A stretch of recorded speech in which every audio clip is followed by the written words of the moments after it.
നോട്ടീസുമായി വന്നാൽ മുട്ടുവിറയ്ക്കുമെന്ന് കരുതിയോ? കിഫ്ബിയിലെ ഇ.ഡി. നീക്കത്തെ വിമർശിച്ച് മുഖ്യമന്ത്രി. അതേസമയം വരും ദിവസങ്ങളിൽ ഇ.ഡി. ഈ വിഷയത്തിൽ പിടിമുറുക്കിയാൽ CPM അക്ഷരാർത്ഥത്തിൽ വലയും.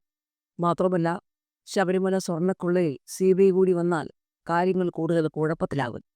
കിഫ്ബിയുടെ പേരിൽ നോട്ടീസുമായി വന്നാൽ മുട്ടുവിറയ്ക്കുമെന്നാണോ കരുതിയതെന്നാണ് മുഖ്യമന്ത്രി പിണറായി വിജയൻ ചോദിക്കുന്നത്. RV നിഷ്കർഷിക്കുന്ന വ്യവസ്ഥയിൽ അണുവിട വ്യത്യാസമില്ലാതെയാണ് കാര്യങ്ങൾ ചെയ്തിരിക്കുന്നതെന്നും പിണറായി പറഞ്ഞു.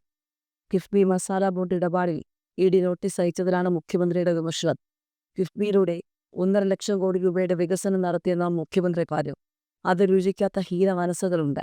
വായ്പയെടുത്ത് ഭൂമി കച്ചവടം നടത്തിയെന്ന് കാണിച്ചാണ് ഇപ്പോൾ നോട്ടീസ് വന്നിരിക്കുന്നത്. 5600 കോടി രൂപ ദേശീയപാത ഏറ്റെടുക്കുന്നതിന് കിഫ്ബി വഴി കൊടുത്തു. അത് ഏതെങ്കിലും ഭൂമി കച്ചവടത്തിനാണോ? കിഫ്ബി ഏറ്റെടുക്കുന്ന ഭൂമി ഏതാവശ്യത്തിനാണോ അതിനെപ്പറ്റി. പശ്ചാത്തല വികസനത്തിനാണ് കിഫ്ബി ഭൂമി ഏറ്റെടുത്തത്. ജനങ്ങളിലുണ്ടായിരുന്ന നിരാശ LDF സർക്കാർ വന്നതോടെ മാറിയെന്നും ജനങ്ങളെ സർക്കാർ വിശ്വാസത്തിലെടുത്തുവെന്നും ഓരോ വർഷവും എന്തെല്ലാം ചെയ്യുമെന്ന് പ്രോഗ്രസ് റിപ്പോർട്ട് അവതരിപ്പിച്ചുവെന്നും പിണറായി പറഞ്ഞു. 600-ൽ 580 വാഗ്ദാനവും പൂർത്തിയാക്കി. 2021-ൽ പ്രോഗ്രസ് റിപ്പോർട്ട് അവതരിപ്പിച്ചു.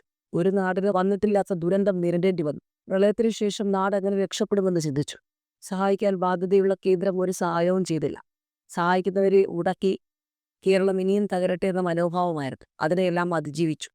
2021-ൽ UDF അധികാരത്തിൽ വന്നിരുന്നെങ്കിൽ 1600 രൂപ പെൻഷൻ ആർക്കും കിട്ടില്ലായിരുന്നു. 64,000 കുടുംബങ്ങളെ അതിദാരിദ്ര്യമുക്തമാക്കുന്നതിന് സാധിച്ചു. ഇതെല്ലാം തുടർ ഭരണം കൊണ്ടുണ്ടായതാണെന്നും പിണറായി പറഞ്ഞു. ആത്മവിശ്വാസത്തോടെ LDF തിരഞ്ഞെടുപ്പിന് ഇറങ്ങുകയാണ്. LDF കരുത്തോടെ മുന്നോട്ട് പോകണമെന്നാണ് ജനം ആഗ്രഹിക്കുന്നത്. 10 വർഷമായി ഭരണം നല്ല രീതിയിൽ മുന്നോട്ട് പോകുന്നു എന്നത് നാട് അംഗീകരിക്കുന്ന കാര്യമാണ്. സംസ്ഥാനം അതിദാരിദ്ര്യമുക്തമായി. ഓരോ കുടുംബത്തിൻ്റെയും ക്ലേശം പരിഹരിക്കുന്നതിന് തദ്ദേശ സ്ഥാപനങ്ങൾ മികച്ച പങ്ക് വഹിച്ചു. നിർഭാഗ്യകരമായ അവസ്ഥ നേരിടേണ്ടി വന്നവരാണ് കണ്ണൂർ കോർപ്പറേഷനിലുള്ളവർ. എന്നാൽ കണ്ണൂരിൻ്റെ അവസ്ഥയല്ല മറ്റു സ്ഥലങ്ങളിലൊന്നും മുഖ്യമന്ത്രി പറഞ്ഞു.